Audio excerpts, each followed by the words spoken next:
What's up, y'all? Here is a failed attempt at a grilled cheese. Double failure, actually. So I went to sit down as I put this on the grill, and it was going slow, and I left it going too long because I realized it was time to flip when I smelled the burning toast. But it's all right because actually the video didn't even go that long because my battery ran out. I didn't notice.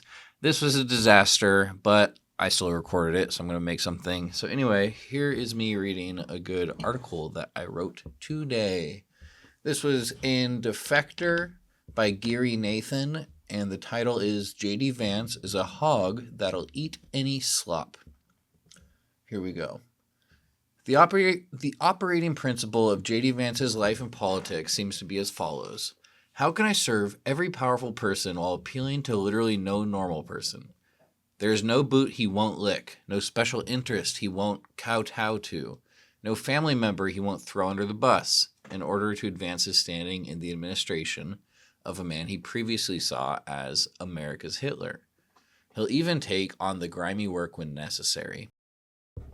So when it was time for Donald Trump's administration to address and blindly defend last week's killing of Renee Good by Immigration and Customs Enforcement agent Jonathan Ross, they must have been relieved to remember this readily available cretin.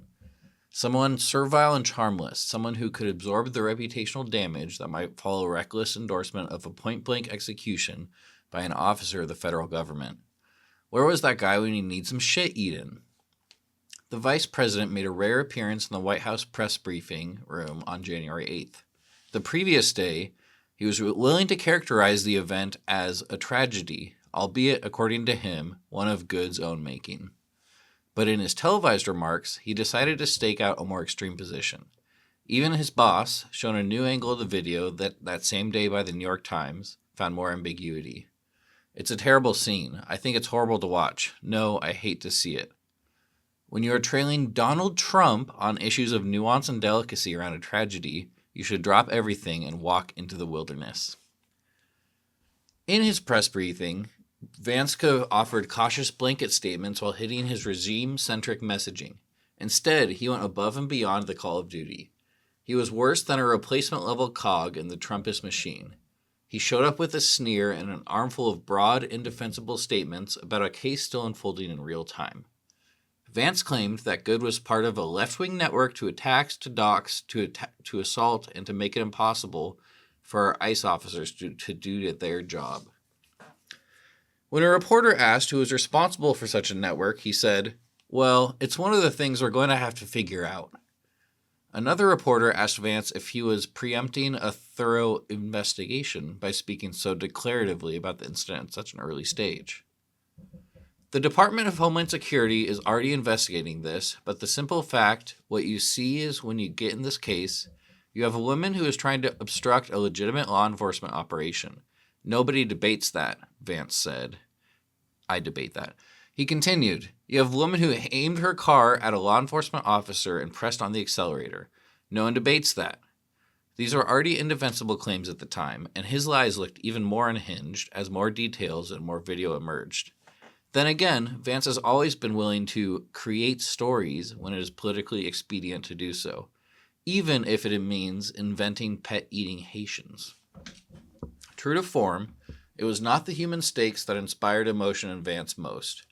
He was aroused by the opportunity to scold the media, his voice teetering into the strident debate kid register that is his version of passion. Everyone who has been repeating the lie that this was some innocent woman who was out for a drive in Minneapolis when a law enforcement officer shot at her, you should be ashamed of yourself, every single one of you, Vance said, of a woman who, at the time and in the days since, has been totally legible as an innocent woman out for a drive in Minneapolis. Through it all, it has been impossible to ignore just how much the Vice President of the United States has been shaped by the esoteric, idiotic culture wars that play out in the muck of social media. On top of the evils of imperialism and police violence, we suffer the indignity of an administration that spends too much time posting on whatever's left of Twitter. Outside of his official remarks at the press briefing, Vance continued to deny reality. At tedious length in his online posts, The Vice President of the United States is a guy you would mute because he is so flatly repellent as he tries to make his points. It would be difficult to improve upon writer Esther Rosenfield's description of his overall communication style. Tumblr woke scold cadence with KKK ideology. Vance is the sort of politician who sees the death of a civilian and immediately thinks about how to score points with anime Nazis.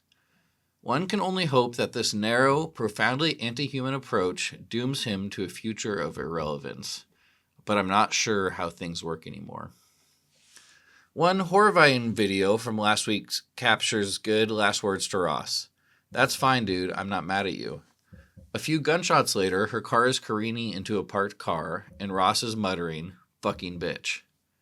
Vance took this video, perhaps the publicly available footage most damaging to any pro-ICE gloss of this killing, and presented it to the world as if it endorsed his version of reality. This is a man who used to cry while watching Garden State. Now he posts numbered lists in defense of fascism. This is the trough that lies before him. May this hog keep his snout buried deep in there until his boss one day forgets who he even is.